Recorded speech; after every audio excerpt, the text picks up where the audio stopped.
tudo isso que aconteceu nos últimos dias e a sexta-feira que nos trouxe aí o, o abrir vamos dizer assim, o princípio, a antessala das punições a Bolsonaro, primeiro com medidas restritivas, né, com base na sua tentativa e possibilidade de fuga e outros elementos, mas a escalada do tarifaço do Trump, é, segundo a avaliação do próprio STF, elas vão cada vez mais diminuindo uma possibilidade de uma pena reduzida ao Bolsonaro. O que isso efetivamente representa, Samuel? Porque, por mais que se fale em 43 anos como pena máxima, né? Claro, né? Não estou dizendo que vai ficar aos 43 anos, a gente sabe, ficaria 30 e tal, o Bolsonaro está com 70, não ficaria nem isso. Mas muito se fala que pegaria a prisão domiciliar. Prisão domiciliar, bem dizer, já começou para o Bolsonaro.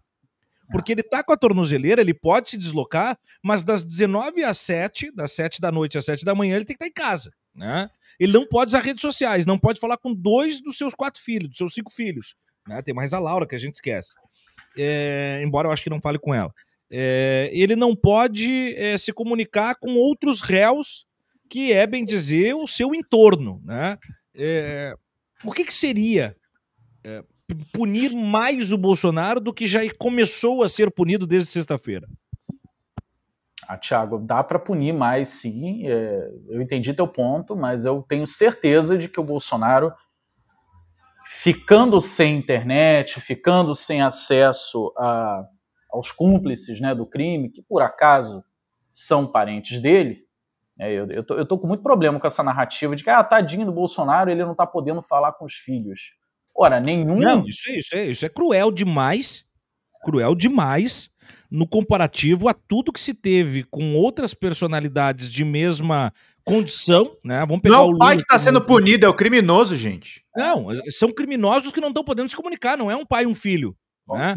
Imagina o seguinte, ó, o meu pai, vou pegar outro tipo de margem criminal aqui, o meu pai assassinou o vizinho, e eu participei disso, levei a pá, enterramos o vizinho junto, emprestei a arma, nós somos copartícipes do mesmo crime, estamos proibidos de comunicação.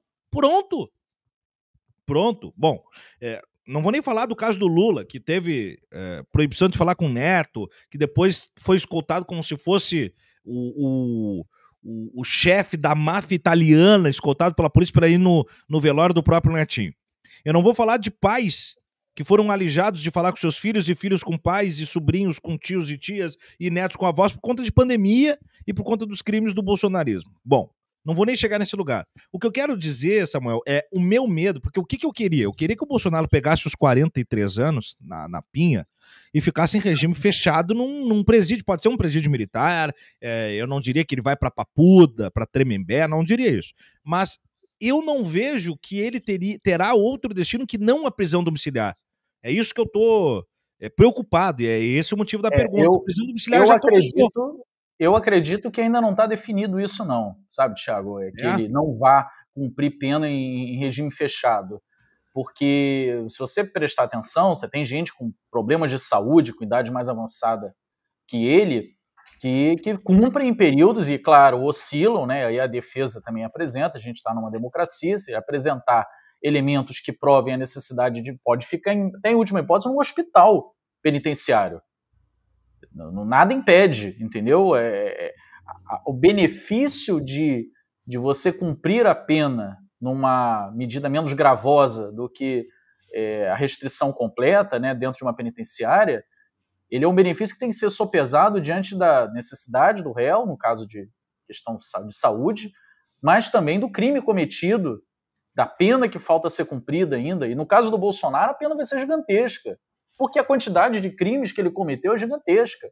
E se você gosta de bandido, que leve ele para casa. Não é isso que a direita diz? O que está se falando para o Bolsonaro aqui não é porque a gente não gosta do Bolsonaro, não. É porque a quantidade de crimes que ele já cometeu e que ele segue renovando, cometendo de novo, porque nada difere daquele cara padrão, né, que a direita enxerga como padrão do bandido. Vamos pegar um traficante de drogas. Ele já tem uma quantidade de crimes imputados a ele. Para não ser preso, ele renova a quantidade de crimes todos os dias com sujeitos armados para defendê-lo. É o que o Bolsonaro faz. ele já está respondendo por uma quantidade de crimes, mas para tentar fugir da pena, para tentar conseguir uma anistia, ele está somando um novo rol de crimes. O Bolsonaro, uma vez preso, vai continuar tendo processos abertos um atrás do outro pela quantidade enorme de novos crimes que ele já cometeu para se defender, para tentar escapar da lei. Então, anota o que eu estou dizendo. Uma vez o Bolsonaro preso, não é os 40 anos de prisão que ele vai pegar, que no máximo no Brasil cumpre 30 em regime fechado, ele vai continuar tendo processos abertos conforme forem sendo descobertas as outras falcatruas, outros crimes que ele cometeu. E aqui não é um lavajatista defendendo punição, prisão, como se isso fosse solução de nada, não. Eu só estou constatando, eu não estou sequer comemorando, eu estou constatando. Bolsonaro está cometendo crimes todos os dias para tentar fugir da punição da lei pelos crimes que ele já está respondendo. Ponto. É isso que nós estamos vendo quando ele e os filhos dele tentam impor ao Brasil sanções, ataques militares. Ele não está respondendo por nada disso ainda, meus amigos. Nada disso ainda está sob o tacão da lei sobre ele. Isso são coisas novas que ele está fazendo agora para escapar das acusações antigas. Então, isso que ele vem fazendo hoje vai virar um conjunto de novas denúncias contra ele, que vai terminar num conjunto de novas penas para ele. Então, eu acredito sim, Thiago, eu não sou pessimista nesse ponto, e aí eu vou considerar a prisão do Bolsonaro uma coisa positiva, né, porque é preciso que o império da lei vigore. É preciso que a gente tenha respeito pela legislação nacional, mesmo quando nós discordamos e vemos que ela está sendo manobrada, como foi o caso do Lula. O Luiz Inácio Lula da Silva não fugiu para embaixada nenhuma, que ele podia ter escolhido, ele tinha um cartel de embaixadas de países amigos que ele poderia ter ido. Ele não convocou ninguém para enfrentar o governo brasileiro e colocar sanções no presidente Michel Temer ou no presidente Bolsonaro. Ele se entregou à justiça, ele não baixou a cabeça e ficou fazendo piadinha com o juiz em nenhum momento, ele enfrentou, e quando lhe foi oferecido que ele admitisse crimes que ele considera que não tinha feito para diminuir a pena, ele falou, não, eu vou sair daqui de cabeça erguida. Nem que leve 30 anos, nem que eu passe aqui nessa cadeia o tempo que Mandela passou nas cadeias da África do Sul, do Apartheid. Isso sim foi coragem, e coragem com respeito ao país. Nada que esse pessoal tenha. Eles não têm coragem, mas eles principalmente não têm respeito às leis do Brasil. Então eu acho sim que o Bolsonaro não vai ter o benefício de pronto de prisão domiciliar. Ele está vivendo hoje um pequeno elemento, porque o Bolsonaro apenas está com uma coleirinha ali no tornozelo, mas ele pode sair, ele pode transitar livremente na cidade onde ele está morando, ele só precisa voltar às 7 horas da noite. É quase um regime semiaberto, né? Ele deu entrevista logo que colocou a tornozeleira eletrônica, falando livremente. Para o mundo inteiro. Para o mundo inteiro. Lembre-se que o Lula não podia dar entrevista.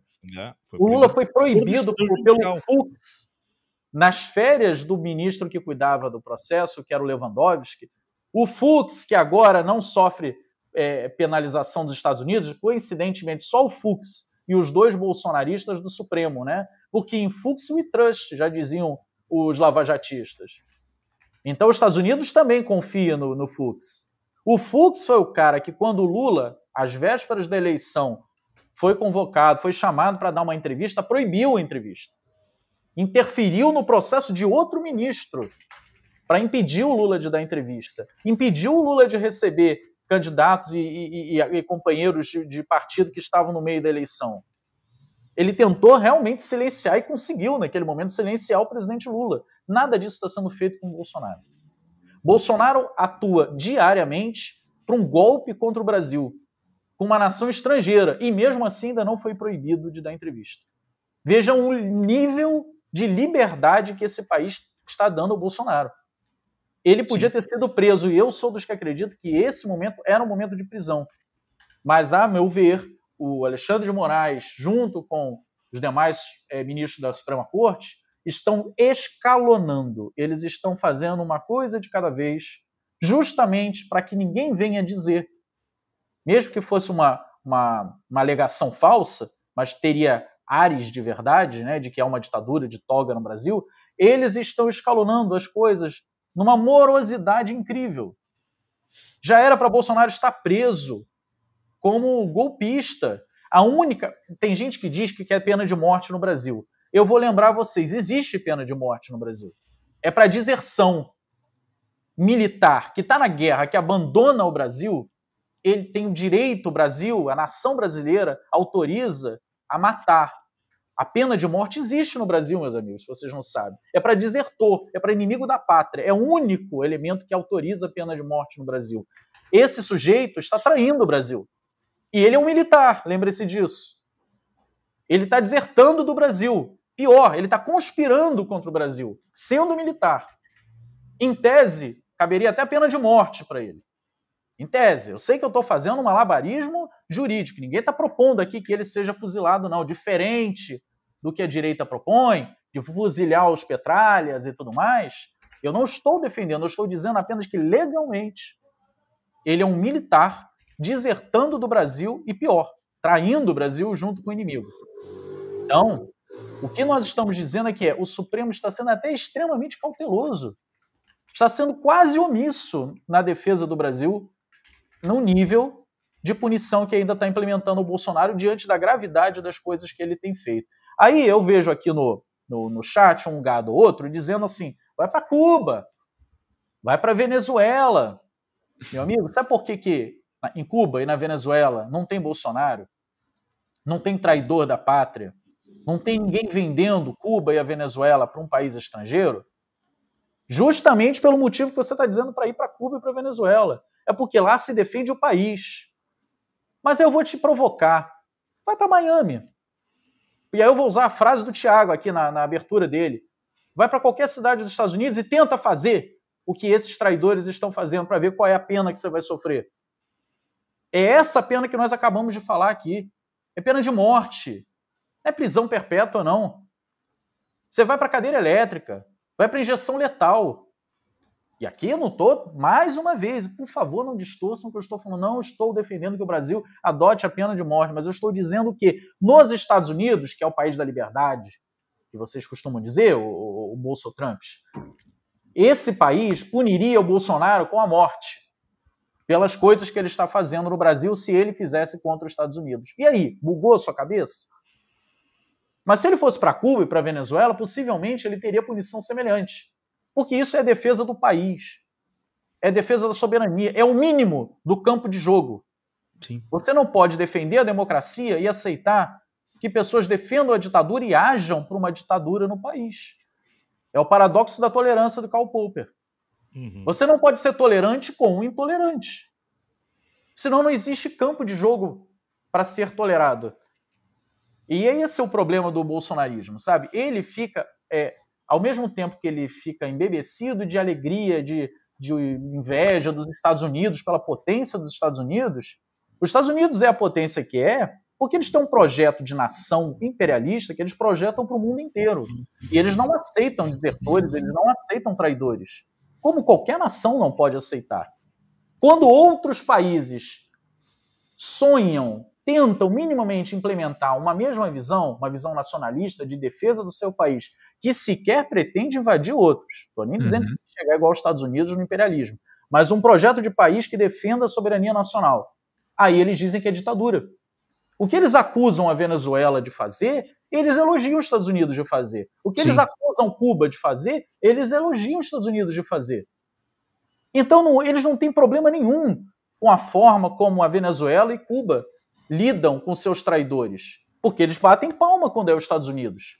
O problema deles é com Venezuela e com Cuba, não com o que Venezuela e Cuba fazem ou deixam de fazer. Porque eles são o quê? Eles são puxadores de saco dos Estados Unidos. E o puxador de saco de outro país, meu amigo, é traidor da pátria. Você tem que puxar saco do Brasil. Vai puxar saco de algum país, puxa saco do Brasil. Agora vai ficar puxando o saco dos Estados Unidos. Eu não tenho problema nenhum de criticar Cuba, Venezuela, China, Coreia do Norte, Vietnã, Rússia. Não tem problema nenhum. O problema está justamente nessa galera, Pedro, que, antes de ser nacionalista, é antinacionalista. Ela defende outro país, ela defende o país estrangeiro.